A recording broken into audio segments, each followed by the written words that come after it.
We grew up in a very large family, 7 brothers, 3 sisters, very strict parents. We definitely were not allowed to date or anything like that at a young age. But once I hit high school and we were graduating, it was the first time I started dating this young man. My father said strictly, if you're going to be dating this man, I give you 6 months to get married after you graduate.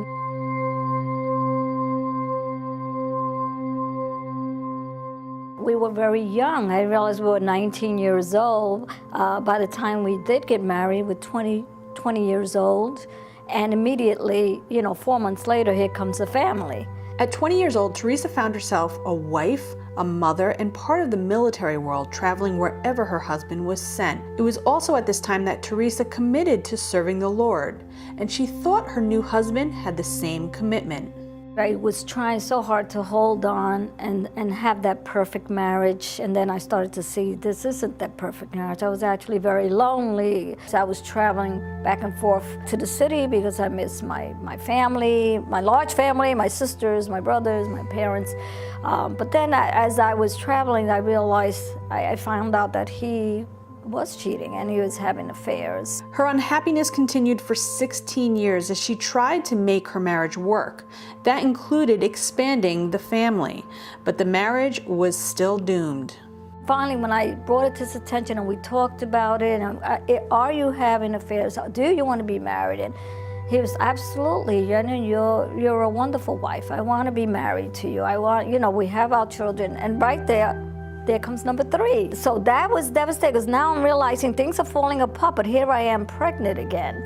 Finances were tough, and Teresa felt that something was just not right, and her worries were fully realized. There was times I was trying to reach him, I couldn't reach him. He kept saying, you can't reach me when I'm working, whatever. So finally, one of the young men told me, listen, Terry, I want to tell you the truth. He's been having an affair, and this woman always comes to the job, and I have to say that I was totally devastated. And I remember that I was like dead, like I felt so empty inside. And I remember going into my hotel room, and it just was this sobbing that just started, and it was uncontrollable sobbing, and cried, until I felt like I was gonna explode, and all of a sudden I felt the whisper, shh, in my spirit, and I heard, be still. Her life changed at that moment. She became a single mom, a working mom, doing everything to take care of herself and her children. And for Teresa, she thought relief would come from another man. Here comes number 2, who, before the ink is dry on the divorce papers, is saying, I'm gonna offer you the world, I'm gonna take care of you. And I said, okay, this has gotta be the answer.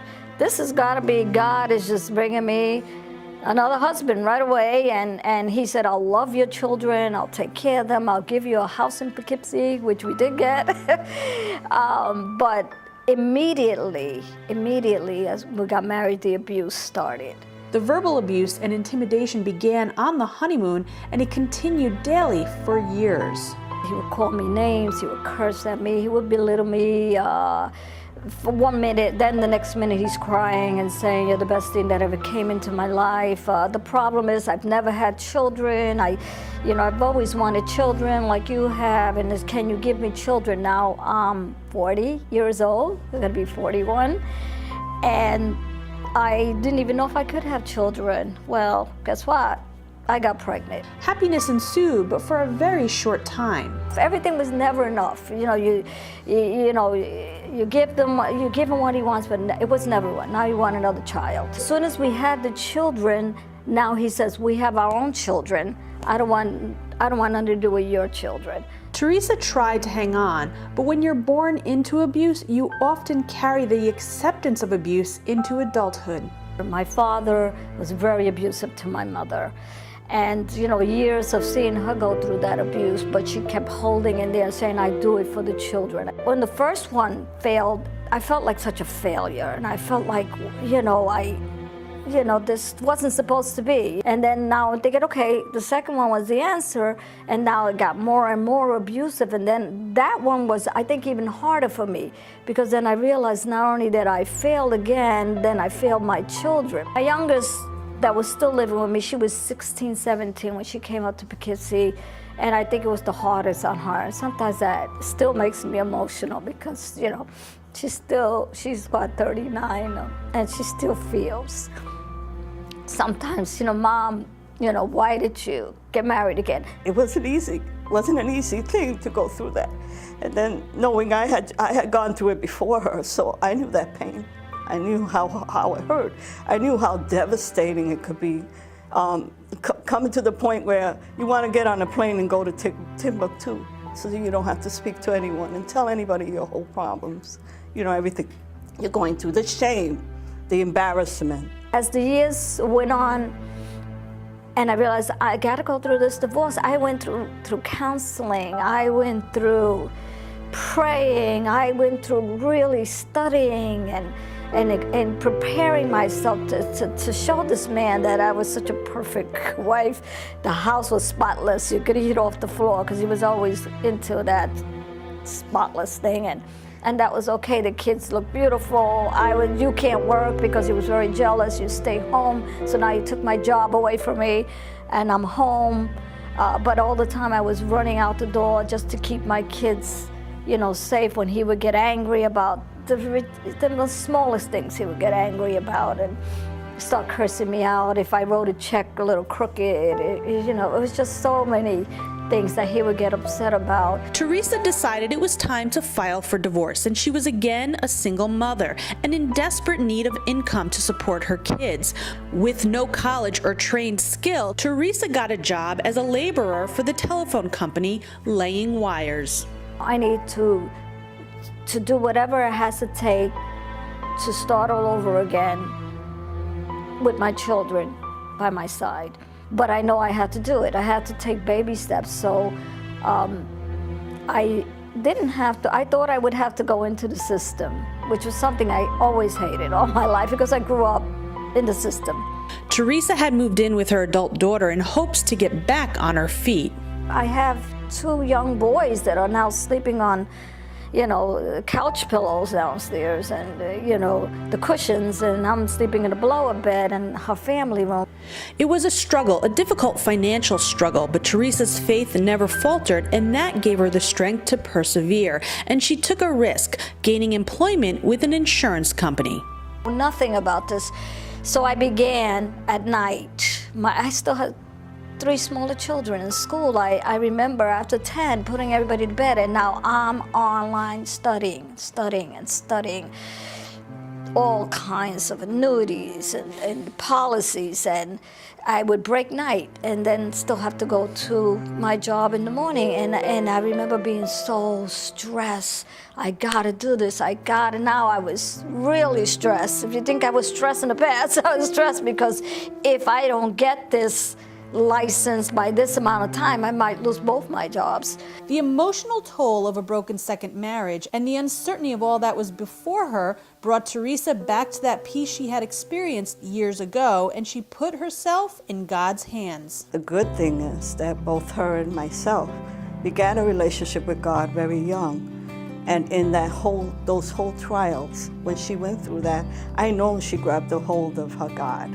And as she grabbed a hold of the God of her childhood and began to see the Lord's healing power of her life, Teresa found other women, lots of other women who were going through similar pain.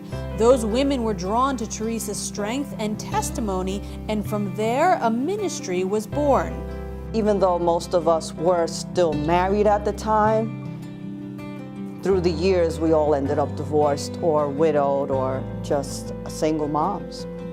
And it was an awesome blessing because we realized that even though we came from different backgrounds, different ethnicity groups, we were the same. We were going through the same, and so were our children, and it was difficult. When we started, meeting, there was a lot of hurts, lots of resentment, a lot of men hating. First, it's like empowering, but it's empowering through gentleness, love, the Word of God, know who you are. We are women that now all work because we're going through divorces or separations or whatever, and now our children are lost because they don't identify with married, they don't identify with single yet. They miss that, family.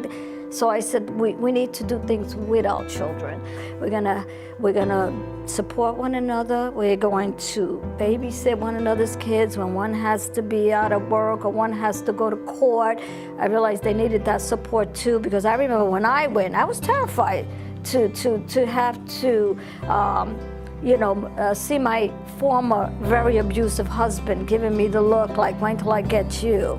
And I needed somebody just to say, you're okay, you can do this. So we started doing that. When the women started going through, having to go to court, moving out of their house, losing homes. As we kept meeting and as we kept growing in the things of God, we realized this is not about man bashing, man hating. It's about a lot of healing that needed to take place. And as the emotional and spiritual healing was taking place in Teresa's life, the task now was to believe she could succeed in the daunting workplace and survive alone. It was scary because I had to take a state test. This is to become a benefit consultant in the health insurance industry. All of a sudden, management approached me, upper management. I'm going, there's a lot of suits here today. What's going on? And so we want to speak to you. I'm like, why would you want to speak to me? They said, well, we noticed that as you're out there doing what you do, you've been giving a lot of referrals to this side of the company, and they happen to all clear. He said, not one or two, but every one that you've recommended, which shows us that you're very good at that side, at that line of the business. What kind of money you make at this time, and it was your standard in the 40s or whatever, and the guy kind of laughed and said, well, you can be making in 6 figures. And I thought I was going to die. I was like, oh no, I could never. I said never because, again, I saw myself as somebody that, was not able to make that kind of money. I always felt I should be at this level. But slowly, Teresa and all the women began to see that God did not see them that way. One of the scriptures I was very drawn to was Nehemiah.